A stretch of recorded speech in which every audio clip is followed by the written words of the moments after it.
We step into the world of big dreams, big moves, and big money. It's the Big Cheese Miami Recruiting and NIL Report with Manny Navarro.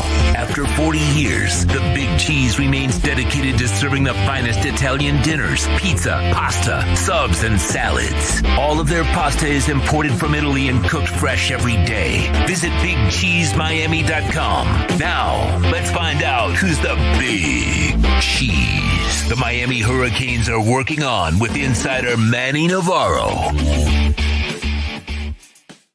Right. There he is, locked and loaded and ready to go. Manny, I was just talking about this UNC situation. I was reading the article about Belichick and talking about his program. And obviously, you're going to know a hell of a lot more than I will about what's going on there. Dude, I just smell train wreck. You tell me, what are you hearing? What are you smelling? Yeah, I think people who just assume that because you win Super Bowls with the best, arguably the best quarterback of all time, right, and Tom Brady, that you had a huge role in that. I think what potentially could happen here is with Belichick is this turns into a disaster in North Carolina, and people are saying, yeah, you know what, he really wasn't that good without Tom Brady. His record. Oh my God, that actually would hurt his reputation if he is not successful. That's a great point, dude. Yes. Look, 41-55, he was record as a professional coach before Tom Brady took over in New England. We know what he did with Brady. After Brady left, he was 39-28. He's a losing coach without Tom Brady. That's the bottom line. And so, to me, I think people have to realize the college game has changed quite a bit. While, yes, there is money involved and you have general managers, there is no NFL draft. There is no area where you can, just go and pick players and you get to pick first because your team was the worst. You have to be able to have relationships with guys. You have to be able to motivate them in the right ways. And so you're right. I think this has the potential to be disastrous because you're talking about a guy who's 73 years old. And outside of the fact that he won 6 Super Bowl rings with Tom Brady, where's the proof that he can make things work?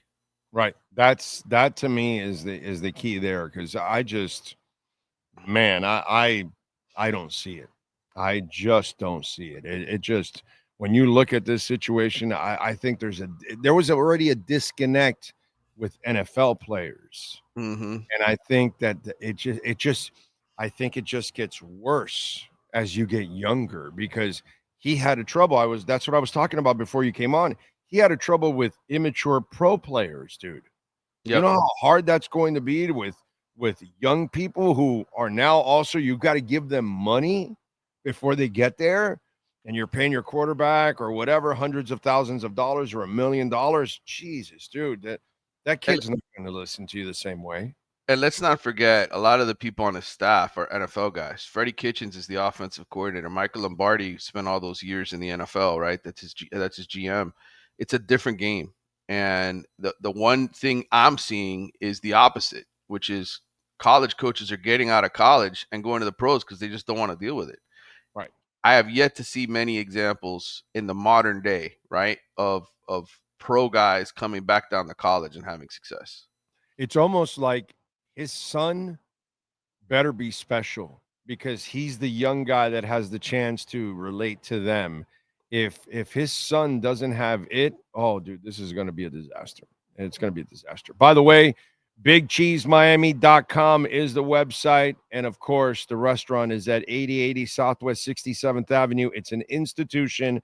Make sure you start off every meal with those garlic rolls and that pizza sauce to dip in. It is amazing. Go check out the pasta, the pizza.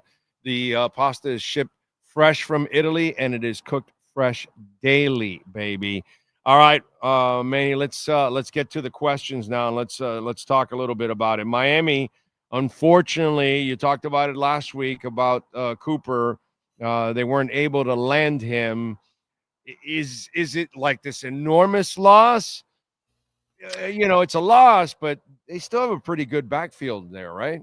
Yeah, I mean, I think from a personnel perspective, there are, and again, this kid didn't sign with anybody, right? I mean, he could ultimately flip at the last minute and come back into Miami's class. He's a local guy. I think that the reason this is troubling, and I played this out for you a year ago before any of these guys made announcements.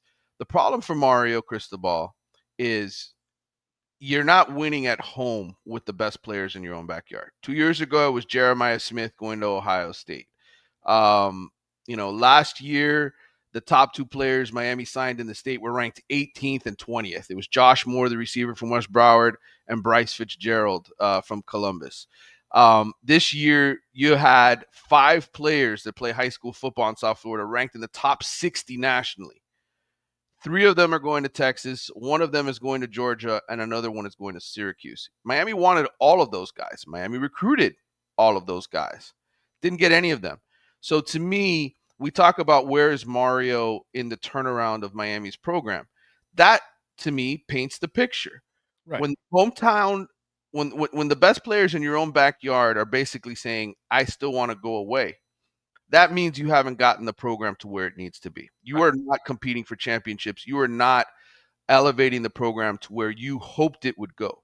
And so to me, it's more of just a telling tale of where Miami is in its comeback under Mario. And I think for all the people who have invested heavily in this program and poured millions into this program in terms of NIL, and they still believe in Mario, and he's doing a good job recruiting. Miami has the number 1 class in the ACC yet again in recruiting. They got the number 11 class in the country. But you ask me, Manny, how's Mario doing on the recruiting trail? I'll be honest, he still hasn't gotten the job done completely because the best players in his own backyard don't want to come here. Yeah, and we've talked about this. It's the winning part. Once he gets over that hump, then he'll keep those real elite guys. And those elite guys are going to the places where they have a better chance of winning right now, more than what Miami's winning right now.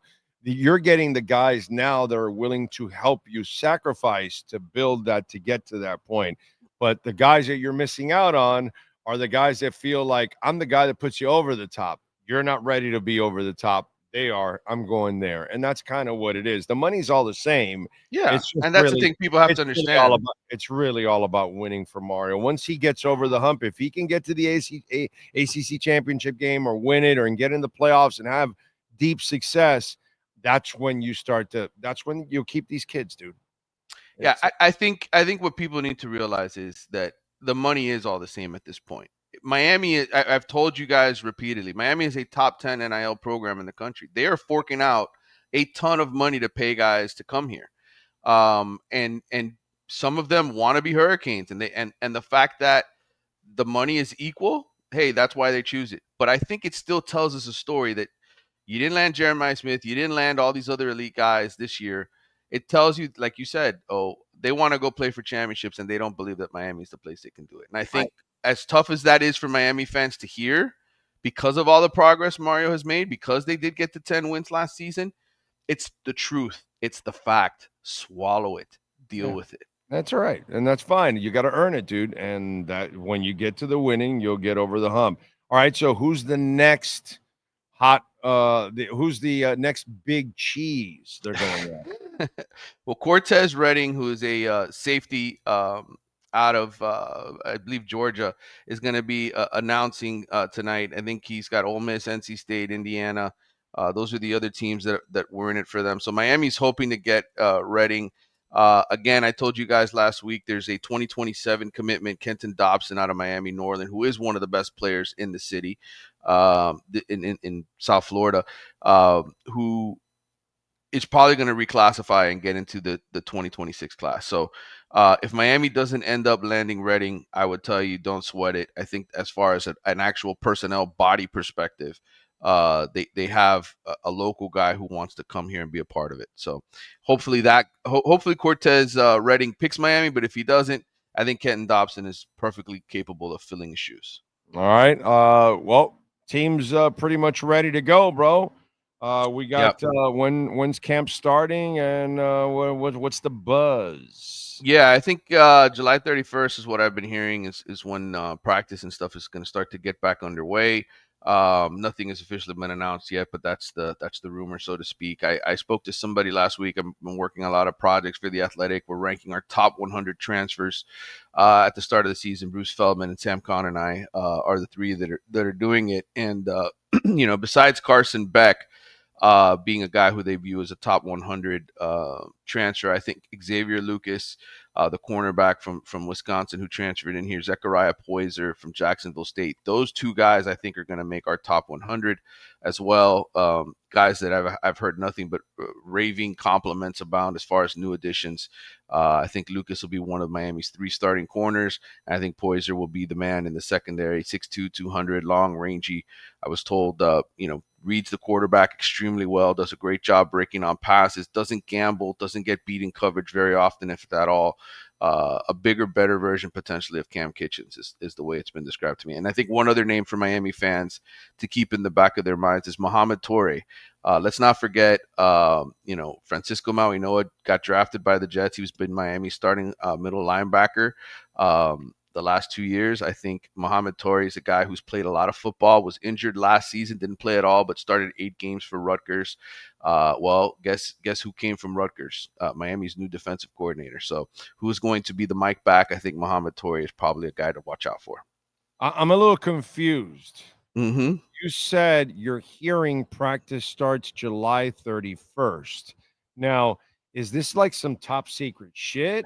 Is it that they don't know when they set this thing up? Is it like they think they're going to get some advantage by keeping us guessing? Well, I mean, they already know what the date is. I'm confused. Hey, brother, listen. This is the secret world we live in, right? We're not allowed to talk about any of this stuff of when it's happening and when it's going to happen and who's what time, because nobody wants to have practice recorded. They don't want any drones flying overhead. I mean, there's all kinds of. It feels very cloak and daggerish. I feel like I should be a. Don't they have a damn inside facility that they can just keep everything under wraps here? What's going on here, bro? What's going on? Yeah, it's the way it is. Miami, I'm sure will make announcements here at some point. What do they do? Send it by passenger pigeon in the morning. Hey, Manny, we're gonna have practice today, and then you guys all got to rush out.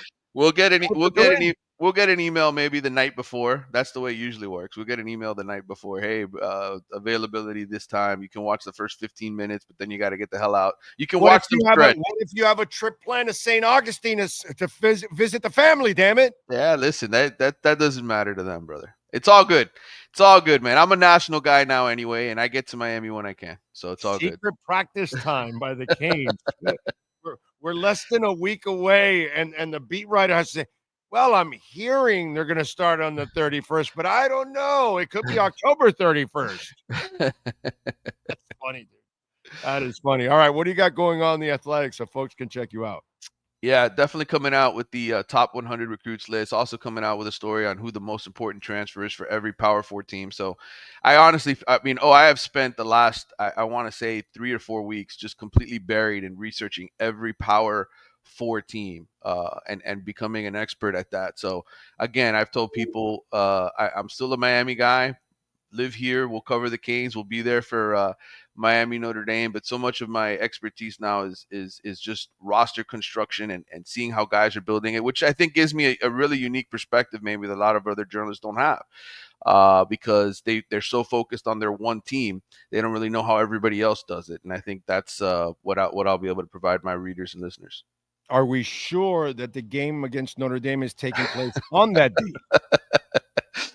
Yes, because TV has announced it. TV has announced it. At this point, I don't know. They're keeping like practice under wraps here. They're like, hey, so I'm we might turn on the TV and like, yo, what happened to the Notre Dame game? And they played it yesterday. Like, what happened?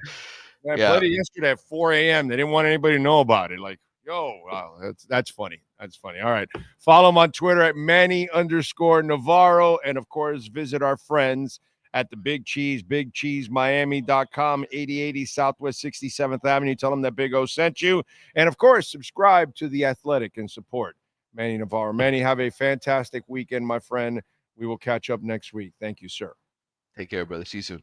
You got it. There you go. The great Manny Navarro, as always, right here with our BigCheeseMiami.com NIL and recruiting report. You've been listening to the Big Cheese Miami Recruiting and NIL Report with Manny Navarro. At the Big Cheese Miami, they continue to purchase the same high-quality ingredients that the most expensive Italian restaurants use. The difference is they serve large portions at a family price. Visit the Big Cheese at 8080 Southwest 67th Avenue in Miami. Call 305-662-6855 or go to thebigcheesemiami.com. Go Canes!